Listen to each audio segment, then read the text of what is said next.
성도님들, 요즘은 뭐 어떤 좀 문제가 있으신지 잘 나오지 않으시지만, 얼마 전까지만 해도 TV에 너무 자주 나올 만큼 엄청 인기가 있으셨던 한국사 강사님이 계신데요.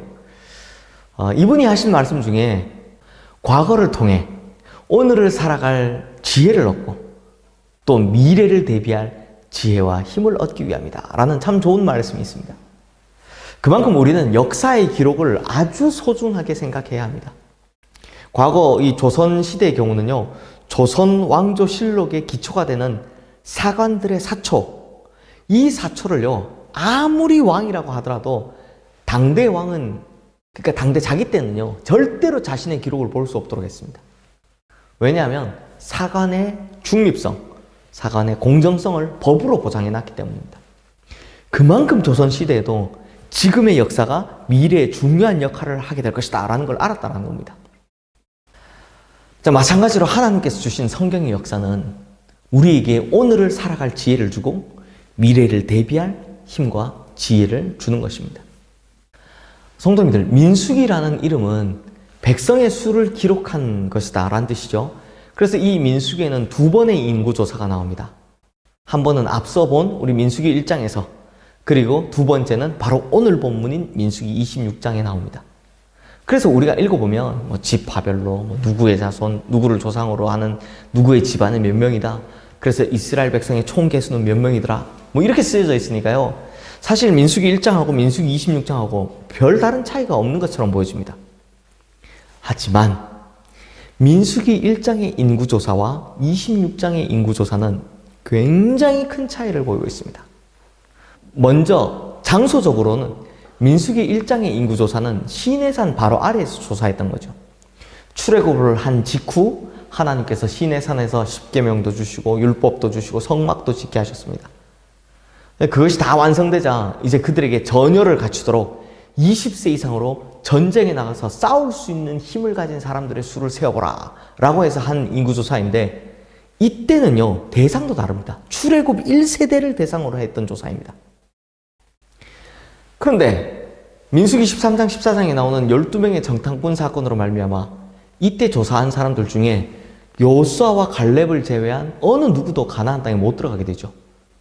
그리고 이제 광야에서 태어난 사람들, 막 40년 돌아다니면서 태어난 사람들, 그들을 출애굽 2세대들이라고 부릅니다. 이들은요 10가지 재앙도, 홍해 바다가 갈라진 것도, 시내산에서 십계명 받은 일도 뭐 하나 직접 본 게 없습니다. 아니면 뭐 봤어도 굉장히 어릴 때의 일이었겠죠. 그런데 이 출애굽 2세대들, 이들이 가나안 땅에 들어가게 된 겁니다. 그래서 오늘 본문 63절부터 65절까지 말씀을 보시면요, 이는 모세와 제사장 엘르아살이 계수한 자라.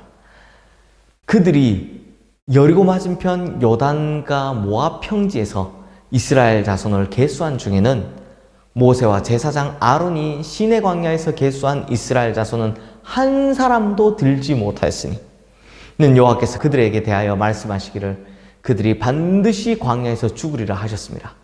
이러므로 여분네 아들 갈렙과 눈의 아들 여호수아 외에는 한 사람도 남지 아니하였더라 라고 하는 겁니다. 그러므로 성도님들, 민수기 1장과 26장은요 전혀 다른 사람들을 조사한 겁니다. 그래서 이 26장 읽어보시면요, 그간 40년 동안 출애굽 여정을 거치면서 이 광야를 돌면서 하나님께서 마음에 담아두셨던 말씀, 그래서 너희들은 절대로 이렇게 하면 안 된다라는 말씀이 두 가지 나옵니다.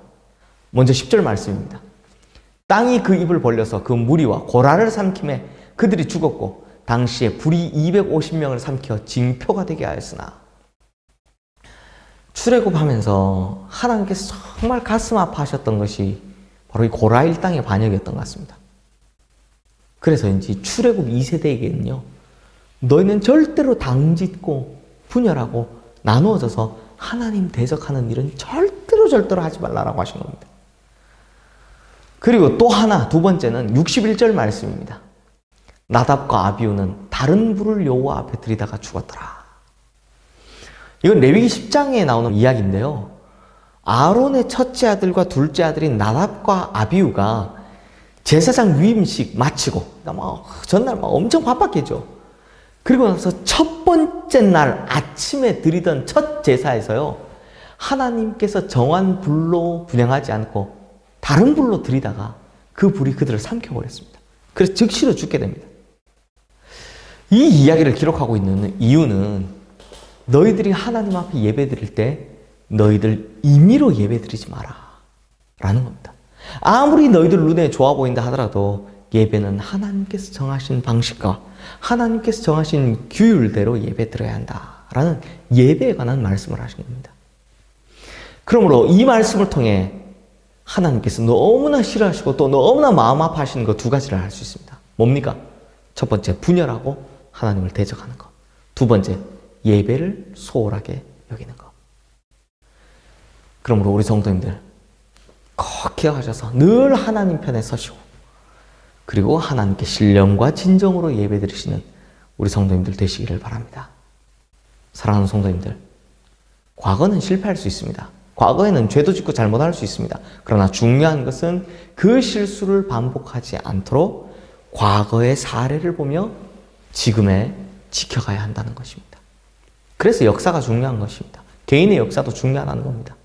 그러므로 우리의 과거의 잘못을 잘 돌이켜보고 다시는 반복하지 않도록 이제는 정말 하나님께서 원하시는 삶을 사는 우리 성도님들 되시도록 그렇게 노력하시기를 주님의 이름으로 축원합니다. 기도하겠습니다. 하나님 아버지, 과거의 잘못, 과거의 죄, 이게 예수 믿고 구원받은 이후에 반복한다면 얼마나 답답하겠습니까? 이스라엘 백성들이 구원받은 이후에, 출애굽한 이후에 광야에서 실수를 연거푸하는 걸 볼 때마다 얼마나 안타깝습니까? 그런데 똑같은 짓을 우리가 하고 있습니다. 하나님께 구원받았는데, 예수 그리스도의 보혈로 구원받았는데 자꾸 옛사람으로 옛죄로 돌아가려고 하는 습성이 있더라는 겁니다. 주님, 우리가 옛사람으로 절대로 돌아가지 않게 해주십시오. 특별히 하나님께서 싫어하시는 분열하고 하나님을 대적하는 것, 예배를 소홀히 하는 것, 이 잘못만큼은 우리가 하지 않도록 하여 주시옵소서. 영과 진리로 예배드리게 하시고 우리가 새 사람을 입어 정말 새 인생 사는, 구원받은 자다운 인생 사는 우리 모든 성도님들 되게 하여 주시옵소서. 예수 그리스도 이름으로 기도드리옵나이다. 아멘.